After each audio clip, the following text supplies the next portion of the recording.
dan juga memimpin ujian. Mari silakan, siapa yang bersedia?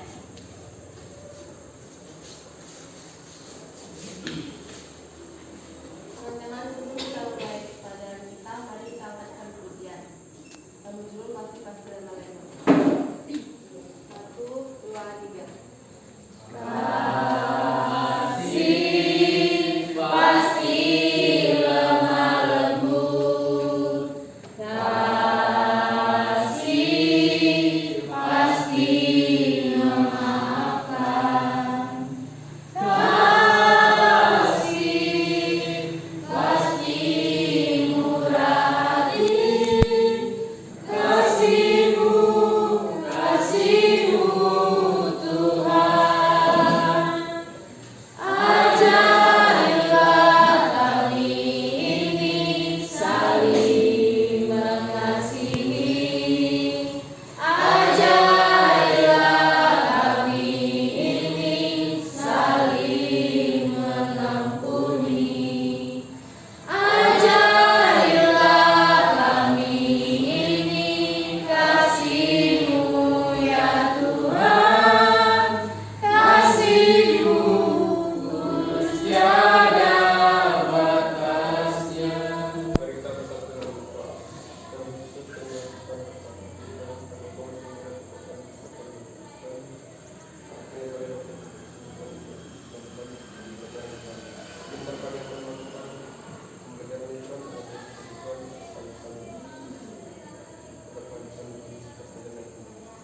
dan bagi juga kepada yang kami ajarkan tentang persoalan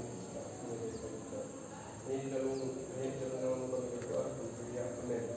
Amin. Terima kasih sudah melayani kita pagi hari ini. Baik, Ibu sebentar mau mengabsen kita dulu. Siapa yang tidak hadir? Siapa?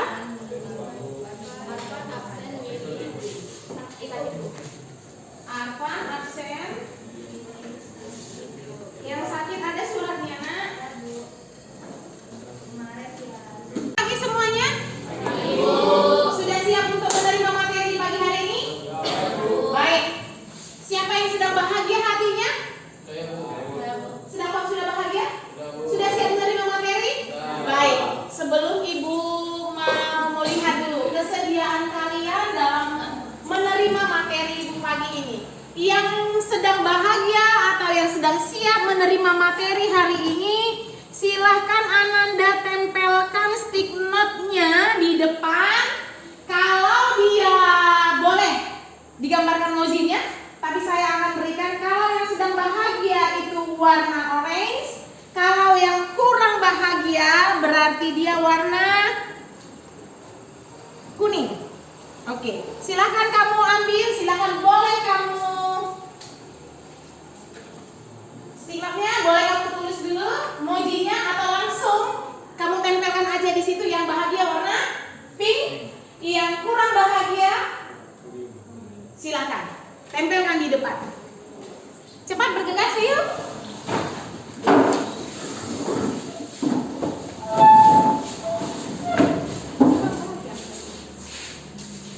Langsung tempel di sini, Nak. Kalau mau digambar mojinya boleh, silakan. Mau langsung aja boleh. Yang bahagia warna pink, yang kurang bahagia hari ini. Adapun materi yang akan Ibu sampaikan pagi ini, tema kita adalah tentang, ada yang tahu tentang apa ya? Mari kita lihat. Tentang apa materi kita di pagi hari ini?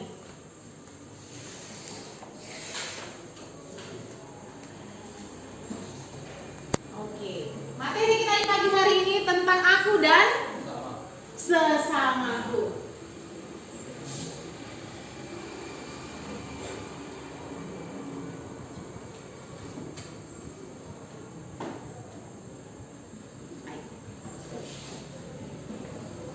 Ibu akan memberikan pertanyaan. Siapa di sini yang punya musuh? Ada? Ada di sini yang punya musuh? Yang punya musuh boleh angkat tangan. Atau lagi TM-an? Tahu TM? Apa itu TM? TM itu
Baik.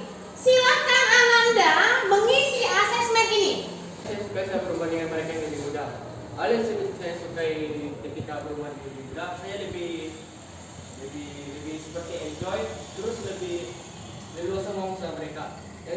Yang saya sukai saat berubah dengan mereka yang sebaya dengan saya bisa bercanda dan bisa lebih curhat kepada mereka. Hal yang saya sukai saat berubah dengan mereka yang lebih tua, mereka itu bisa memberikan solusi atas masalah yang saya miliki. Baik. Oke, tepuk tangan buat Yusuf. Kira-kira sama? Sama ya? Kalau kita berkomunikasi dengan yang lebih tua, yang kita suka itu kita diberi wejana. Kalau kita punya pertanyaan, kita mendapatkan jawaban. Selanjutnya untuk pertanyaan yang kedua, hal yang saya tidak sukai atau hal khusus mereka dengan kekhususan mereka dengan yang lebih muda. Siapa yang mau bersedia menjawab ini? Ada? Hal yang saya tidak sukai saat berhubungan dengan mereka yang lebih muda ini, dia sering mengatakan atau mengambil nama orang sembarangan tanpa contoh menyebut namanya dengan contoh tidak ada dengan abang, kakak atau bapak, contohnya seperti itu yang saya tidak sukai dengan orang yang lebih muda. Yang dengan sebaya, contoh yang saya tidak sukai dari mereka ini, kalau kita misalnya berteman sama teman, sering bercandanya di keluarga. Oke. Lalu yang dengan yang lebih tua ini, yang saya tidak sukai, kadang-kadang lebih kaku juga bisa bu, dan sering kayak menyuruh kita sesuatu yang kita malaskan atau kita lucu. Oke, lebih suka nyuruh gitu ya? Oke. Kira-kira ada yang sependapat dengan Alden? Kira-kira kurang lebih? Iya. Baik, tepuk tangan buat Alden. Oke. Yang terakhir nih, hal yang membuat kelompok usia ini berkesan. Oke, ada? Silakan. Mau coba? Silakan. Oke, contohnya seperti ini. Hal apa yang membuat kelompok usia ini berkesan? Apa yang membuat kamu berkesan dengan di usia muda yang di bawah kamu? Kesan apa yang kau dapatkan dengan orang yang di bawah kamu? Apa?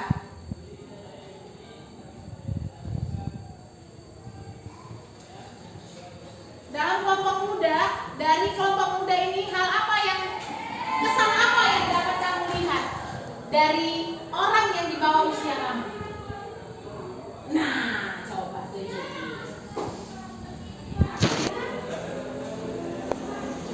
Ayo. Dengan yang sebaya apa? Teman, sahabat. Kemudian dengan yang lebih muda apa? Dengan di bawah kamu apa? Tempat pencurahan sih adik kan? Tempat cerita, tempat bermain, iya enggak? Nah, oke, boleh dijelaskan? Coba dengan bahasamu. Silakan.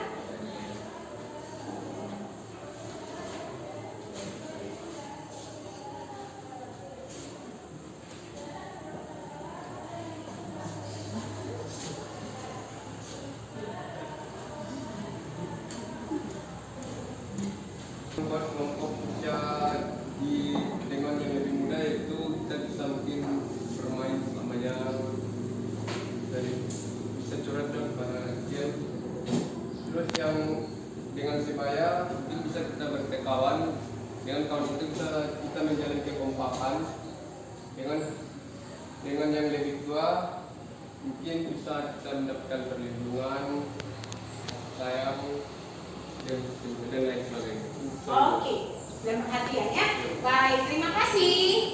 Baik, nah Ananda, itu tadi asesmen awal yang Ibu sudah bisa lihat dari apa yang aku dan sesamaku, kita akan melihat apa yang menjadi tujuan pembelajaran Ananda. Perhatikan semua ya.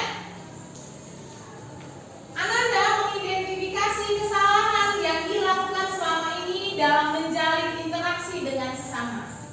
Ya, coba nanti lewat materi ini benarkan ada kesalahan dalam menjalin interaksi dengan rekan, orang tua maupun dengan adik.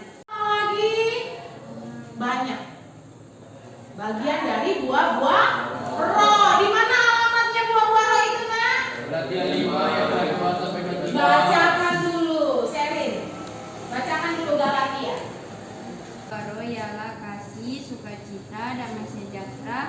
kesabaran, kemurahan, kebaikan, kesetiaan, kelemah lembutan, dan kemaslahatan. Nah, ada berapa? Terima kasih, Seri. Ada berapa buah borok?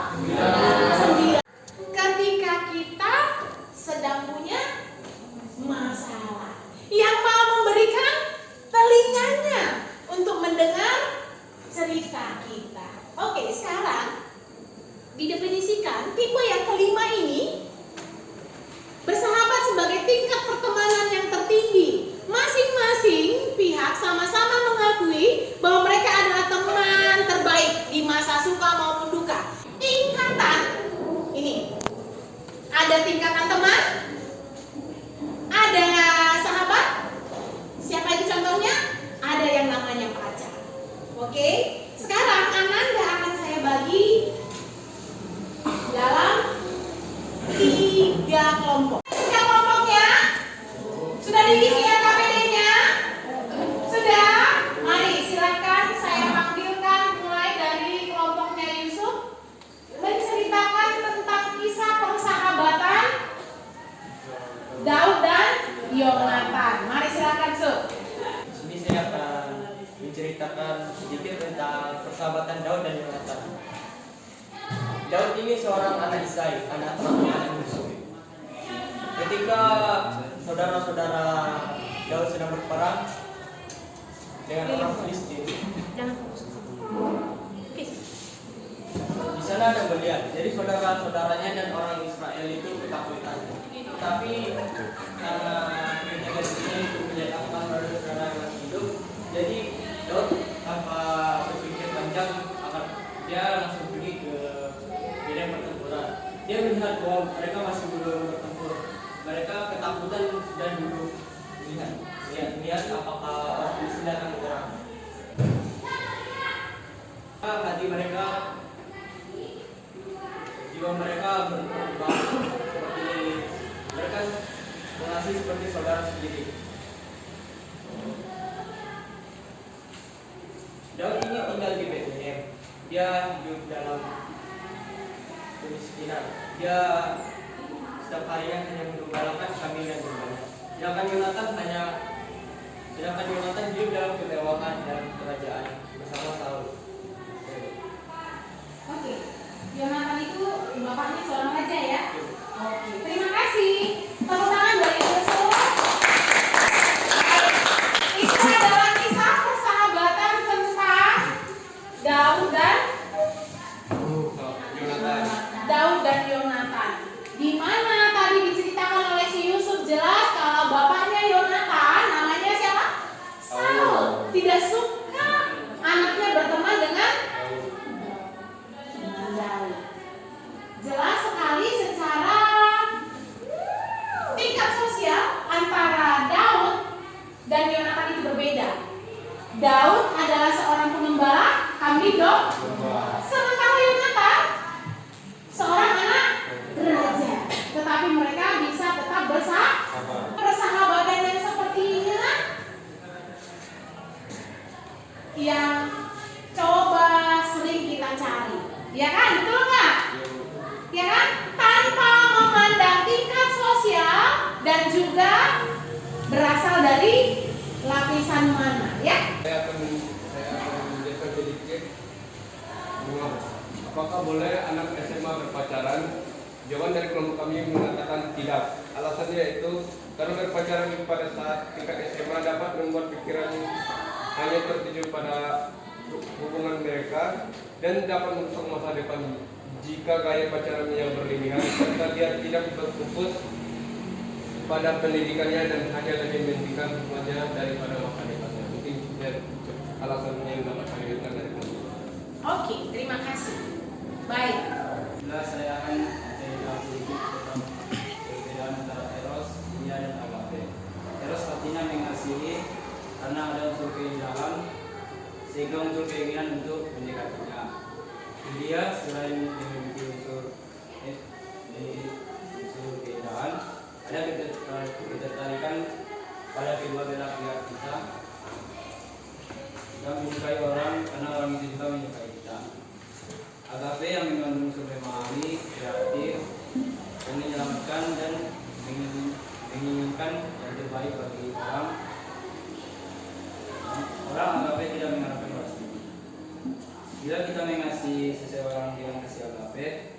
kita tidak melihat apakah orang itu menyenangkan atau tidak mengasihinya. Karena memang Tuhan mengasihi orang itu meskipun orang itu adalah yang buruk. Baik, tepuk tangan berkelompok 3. Baik, Dari Lukas 18 ayat 15 sampai 17, kami belajar dari anak kecil mengenai beberapa hal, yaitu berpendapat seorang anak memiliki karakteristik banyak tanya, ingin tahu banyak hal, kreatif, imajinatif, mudah mempercayai segala sesuatu dan mudah memaafkan. Sudah? Baik, sebelum kita mengakhiri materi kita di pagi hari ini, kita akan mendengarkan refleksi dari beberapa teman kita mengenai materi aku dan sesamaku. Bagaimana mereka dapat berinteraksi dengan orang-orang yang bisa menerima mereka, ataupun dengan teman mereka, ataupun dengan orang lain. Oke, di sini saya akan menjelaskan cara kasih musuh kita. Jadi kita itu tidak boleh memandang musuh kita itu lewat GTR atau dari mana dia. Terus kita harus mengakui dia. Seperti kata Tuhan Yesus, mintalah berkat dari orang yang musuhmu, kasihlah musuhmu. Ini itu saja dari saya. Oke, saya akan merefleksikan cerita tentang dari sebuah tokoh dokter yang bernama Dr. Martin Luther King Jr. Yang saya remaja harus bisa mewariskan atau bisa meneladani sikap perjuangan kesetaraan yang ditunjukkan oleh Dr. Martin Luther untuk menciptakan suatu lingkungan yang bebas akan budaya, agama, etnis, ras, dan lain-lain. Itu dia mengenai refleksi tentang Dr. Martin Luther King yang melakukan pembaharuan di Amerika. Sebelum kita mengakhiri pertemuan kita, silakan memimpin kita dalam doa.